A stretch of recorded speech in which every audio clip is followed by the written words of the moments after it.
Rating my followers guinea pig cages. Okay, so I am pretty sure this cage is for 2 females. And I want to start out with, it looks great. It, has lots of hideys. I see lots of hay. All of the essentials it absolutely has. So now we're going to get into the nitty gritty in some little ways that we can make it better. And I'll give you my rating on it. So the first thing is the little kitchen area where the food is. Okay, she's literally throwing carrots everywhere. Come on, be a little cleaner, please. The kitchen area where all the food is, where the hay and the pellets are. One thing I would suggest is having like a mini potty pad there. Whether it's like an actual fleece liner or just like a towel you change out every day, or like one of those little mini fleece blankets you buy from the dollar store, whatever it is. That way you can change that out more frequently because that area is probably going to get the dirtiest the fastest. Speaking of getting dirty, I do see that you have a litter box. So when it comes to litter boxes, I'm totally okay with litter boxes. I think that, every guinea pig is an individual, and if it works for your pig, it works for your pig, and if it doesn't, it doesn't. It's a bit of a controversial topic, but for me, check that the wire parts are like bigger than a wire and a little softer. You don't want them to be like hard and scratchy like a metal wire of a cage would be. That's kind of how they can get bumblefoot because that can irritate their feet. Second thing is you want to make sure that it's big enough that their whole entire foot can go through without getting caught in it.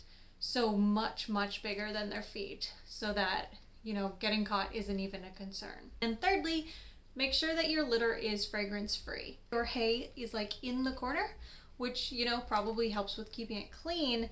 But I do wonder if your guinea pigs ever bully each other. Now, if they don't, totally fine, and that's good. Maple and Java would bully each other, and one of them would not get hay when they want it. But my girls would be fine with that. So, that's just dependent on your situation. Just keep an eye on them and see if they are both able to get hay at the same time. And if not, you can just move the hay rack over a little bit in the cage so that it's not stuck in the corner, so that they have a little more space around it. And lastly, I suggest at least trying a bowl so that they can have the option if they prefer a bowl for water over a bottle. It's just something to try. At least. So that's the kitchen area. Moving on to the little Heidi loft wooden thing that's super cute. I love that you have a little bed on the top that you can kind of change out. I love that it has the ramp that has the soft bits on it rather than just being made out of wire. Looks like a nice well-made ramp, so that's awesome.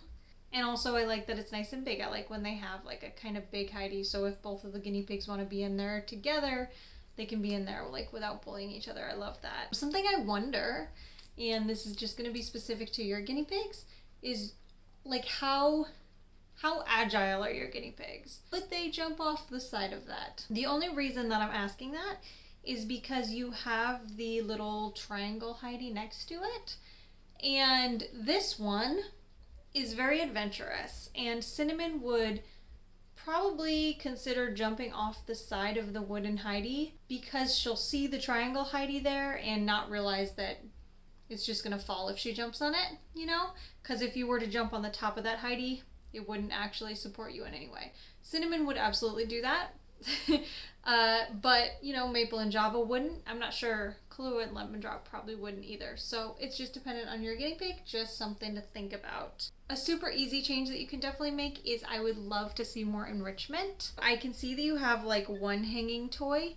I would like to see more toys. I really recommend having at least one hay ball or some sort of ball that they can throw around. A lot of guinea pigs like to do that. They'll push the balls around, throw them around, things like that are super fun. Something that they can chew on, like one of those Timothy sticks or something cardboard based, something hay based, whatever it may be. Speaking of things to chew on, you need more carrot, huh? And then you already have a hanging toy, so that takes care of the other category that I usually think about. And then another type of enrichment that's not a chew toy, not edible, is having a food toy. So, for example, a ball that you put some of their pellets in. You can still give them pellets in a bowl, that's totally fine. But it's still nice if they can have some enrichment, meaning some food that they kind of work for. It kind of, you know, stimulates their wild natural instincts, lets them kind of forage for food.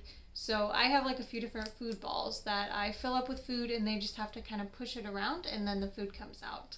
So highly recommend something like that, or like a snuffle mat. Also a Board and Busters playlist of DIY food toys. That's a great choice too. You can literally like stuff hay inside a paper towel roll or a toilet paper roll, and even super simple things like that make great enrichment for your guinea pigs. Yeah, I would just like to see more toys, more enrichment. But I think you have a really, really beautiful cage. Because there is not very much enrichment, and enrichment is really important to me, I am going to give it a 8.5 carrot sticks out of 10. But 8.5 is really great. And if you just have a couple more toys in there, which you might by now, then I think it'll be a really great, amazing cage. I mean, I think it's already a really great cage. Those are just little things that you can change. I actually made a free care chart for you guys. It has tasks. It's like, do these all daily, do these all weekly, do these monthly, do these yearly. And then you can check them off. You know for a fact that you did everything that you need to.